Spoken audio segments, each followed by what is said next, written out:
You can try as much as you can. You send all the trolls that you want. And that will not change anything. Your downfall. Your downfall. Bagsak kayong lahat. Wala kayong You have no moral ascendancy already. Kayo sumisira sa sarili nyo. Magandang araw sa atin lahat at narito po tayo para sa ating panibang update. Magtatapos na ang 2023. Mga kababayan, ano kaya ang magandang naiambag ng administrasyon ni Pangulong Marcos? Nakatulong ba sa atin para gumaan ang ating buhay o baka lalong nagpahirap sa buhay ng bawat Pilipino o baka sila lang ang nagpasarap sa panay travel sa ibang bansa at nakakuha ng mahigit 90% na pledges na hanggang ngayon ay hindi pa naging totoo at hindi nga umabot ng 10% ang naging actual na investment sa ating bansa. So ganun pa man, pinagmamalaki ng Administrasyong Marcos dahil nakabigay umano ito ng maraming trabaho sa ilang kababayan po natin. So congratulations sa nagkaroon ng mabuting buhay, nagkaroon ng trabaho dahil sa Administrasyong Marcos. Pero ang paninira ay tuloy-tuloy at panggigipit sa ilang kababayan po natin na gustong magsalita sa mga negatibo against sa gobyerno, against sa administrasyon, na sana kung maitama lang sana ng administrasyon, malaking tulong para sa ating ordinaryong Pilipino. Ngunit mukhang hindi sila nakikinig sa atin, mukhang hindi nila inaaksyonan ang hinaing ng sambayan ng Pilipino. Okay, mga kababayan po natin, isang PMEers ang inaatake ngayon ng mga trolls dahil sa pagsasalita against sa House of Representatives. Kasi isa ito sa nagtatanong kung nasaan ang resibo na dapat isa publiko ng mga kongresista ang umano'y extraordinary expenses na kanilang ginagastos milyon-milyon sa bawat kongresista na walang maipakitang resibo kundi isang certification lamang ang kailangan umano na tinatanggap naman ng COA.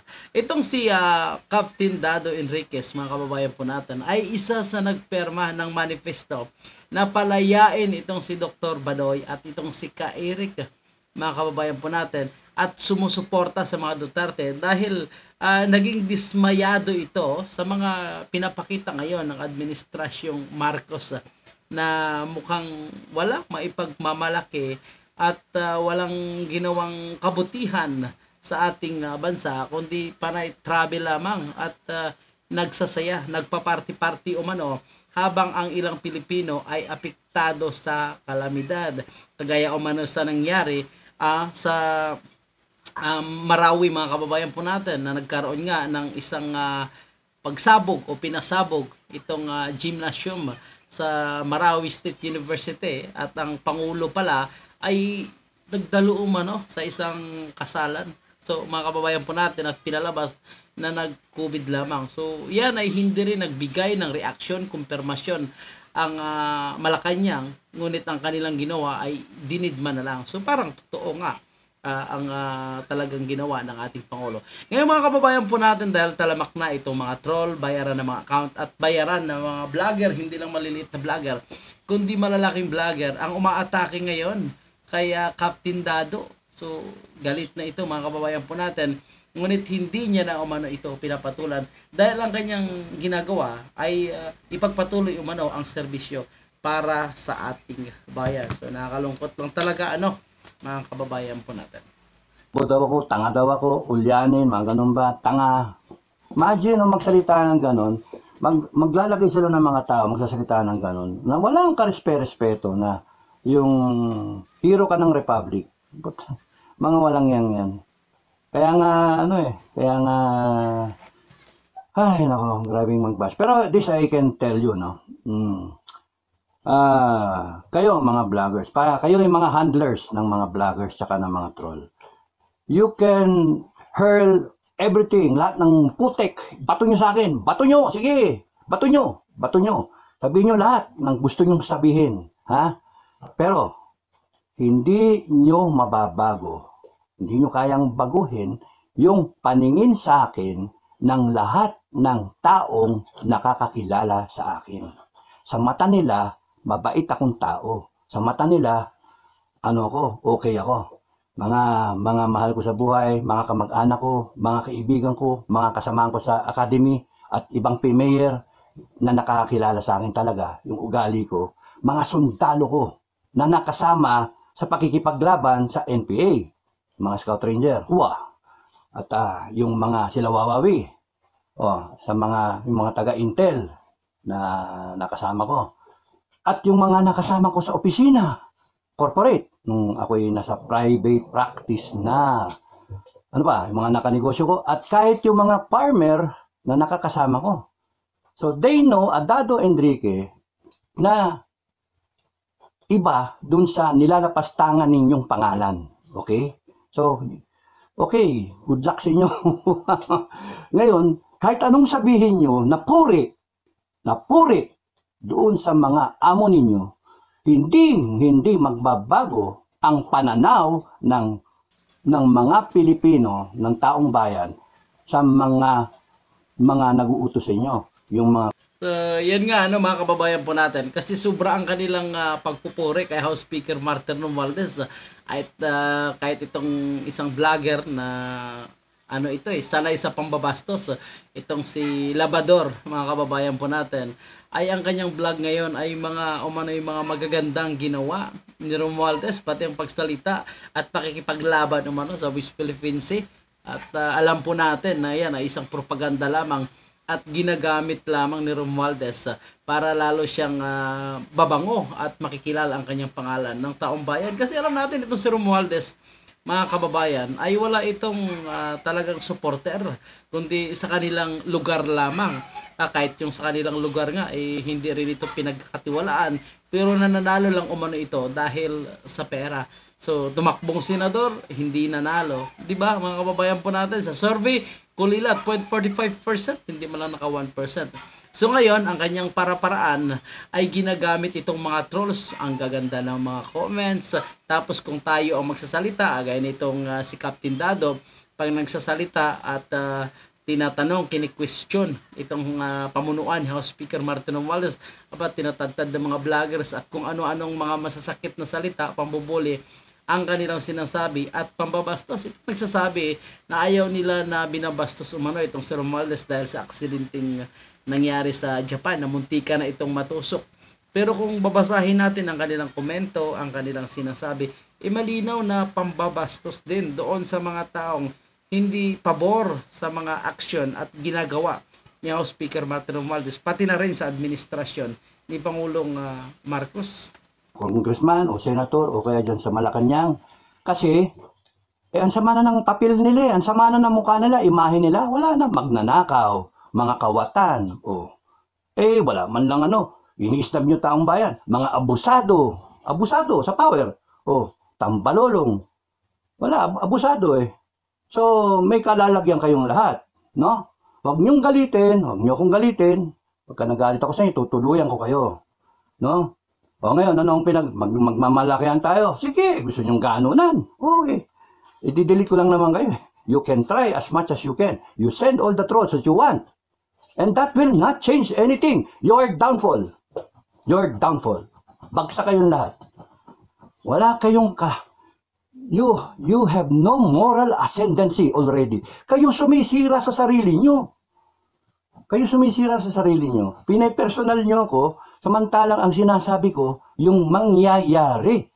I'm trying to save BBM administration. You know why? Binoto ko kung di pa naman kayo mga gago, mga loko-loko, mga bobo, bibirahin nyo ko, isa akong botante kay BBM, mga ulol talaga kayo. Tsaka yung iba, binibira nyo, mali yun talaga.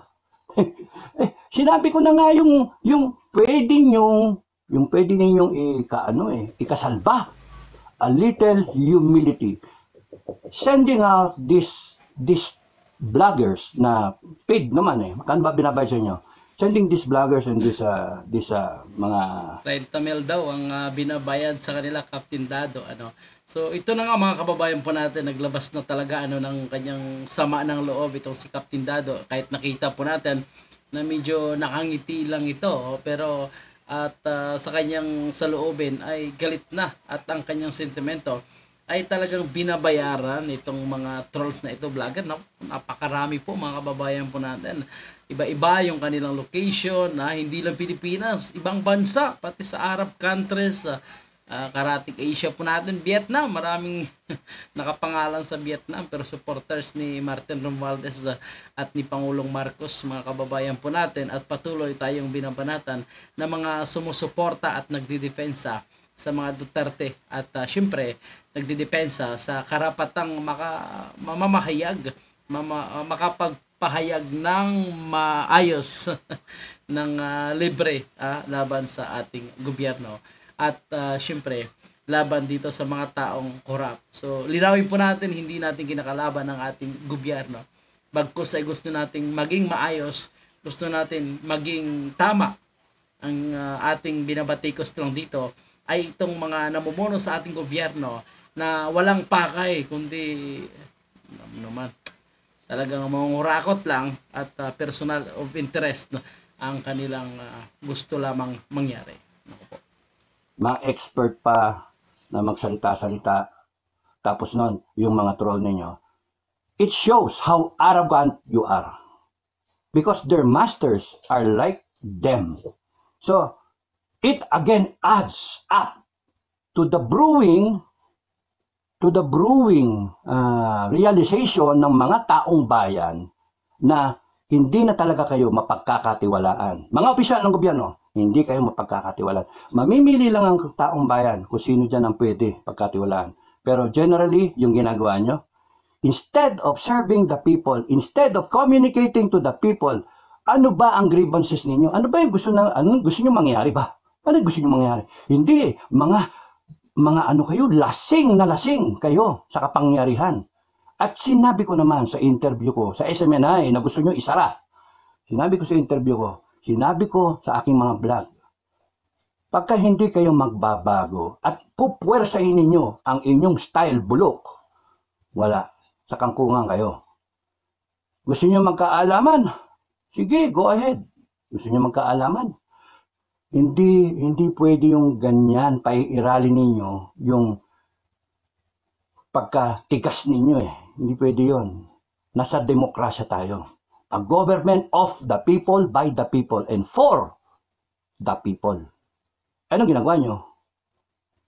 Binababoy nyo yung gobyerno. Binababoy nyo yung bansa. At kaming mga Pilipino nagagalit sa inyo. Bakit nyo bababoyin yung bansa? Pati kayong mga conspirator na kung lahat kayo, sama-sama kayo, mga conspirator. That's not the way to do it. Public service is a public trust.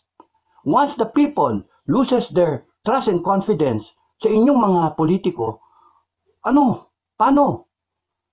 Ano liligawan nyo sa eleksyon? Wala, tatandaan na kayo, iba na ang Pilipino ngayon. Iba na. At ang Pilipino, magbubuklod-buklod yan. Kasi, nagko-compare yan eh. Nagko-compare notes. Ano tingin mo kaya gago yun eh. Wala, tatandaan kayo. Sinasabi ko na kung paano, ang titigas ng ulo nyo, kukotin ninyo. Ang titigas. Panay kayong mga may kalyo na sa utak. Hindi nyo maintindihan. Good luck sa inyo. Sorry. Okay. So, magbasa ako ng ilang comment. Iba, sasagutin ko ng wag na masulat. Sakit din. Sa pagkakaya ko sagutin, ito ang dami na nakaraan natabunan kasi nga, Pasko eh. Sabi ni Benigno Navarro, very inspiring ang mga analysis mo, sir. Kaya ako gustong basahin, para kayo mismo, ang suggestion ko sa inyo, guys, sa mga, kabrigada, Pinoy Survivors, basahin nyo, scroll down kayo. Okay, kung may nakita kayo nakalusot na mga, na troll, hayaan nyo siya. Ako i-delete ko lang pagka nakita ko. Pagka minsan may nakakalusot, hayaan mo siya. Yung screenshot niya, yan, kita nyo binastos ko si Pinoy Survivor. Okay lang, sige lang. Alam ng langit yan, sa impyerno punta ng mga yan eh. So yun nga mga kababayan po natin, screenshot lang pala ang solusyon dyan So kapag nakapag-screenshot sila, automatic may bayad sila mga kababayan po natin. Napakabilis lang pala ng kanilang trabaho. Nakita po natin sa mga live stream ng mga Duterte supporter ay nandun sila, nanggugulo at kung ano-ano ang kanilang mga binabatong bastos at masakit na salita. Wala ang mangyayari sa inyo. Because, kung ako na isang botante nyo, iisa lang naman ako. Pero, malaking problema ninyo kung out of the 31 million question mark, ilan doon ang makasara, maka-Duterte. Na kung nilalapastangan ninyo mga Duterte, ilan doon sa 31 na yon? A government of, a culture of corruption. Lahat kaya niyong bilhin. Lahat kaya niyong utusan. O, magkano ka? Magkano? O, ikaw. O, bigyan kita 14 million. 14 million. Vlogger kayo, ha? 1 million naman. O, ikaw, konti lang ang follower mo. Wala ka pang impact. Ano ka na lang? 40,000 naman. Dobling ko na lang yung kinikita mo. Ganun sila. And then, here they are, na parang mga ganun na peranha, no? Kukubangbangin yung mga taong nagbablog, nagsasabi to, babalik ta rin nyo pa, sila pa yung bayaran. So, yan mga kababayan po natin, tumpak na tumpak nga itong sinasabi ni Captain Dado na itong mga trolls ay susugod sa mga live stream, mga uploads po natin at sasabihin na tayo ay bayaran Naku po. Wala tayo diyan mga kababayan po natin at tayo ay talagang voluntaryo lang po tayo na sumusuporta sa mga Duterte dahil unang-una nakita naman po natin kung gaano sila katapat sa bayan. Pinaglaban tayo against sa korupsyon, illegal na droga, itong mga kurakot na mga nakaupo sa gobyerno na agad pinapangalanan ni Pangulong Digong, agad na minimension kung sino yung mga sangkot dito sa mga narkoles. May isa lang umanong nakalusot dahil nga ay nakiusap ang kanyang kapatid na wag na umano isama sa listahan ng narkoles dahil magbabagong buhay umano ito. So ito ata ang tinutukoy ni Pangulong Digong na umano weak leader, mahinang leader, ika nga mga kababayan po natin. So kayo po, ano po ang inyong paghusga patungkol sa mga sinabi ni Captain Dado sa kanyang pagbablog?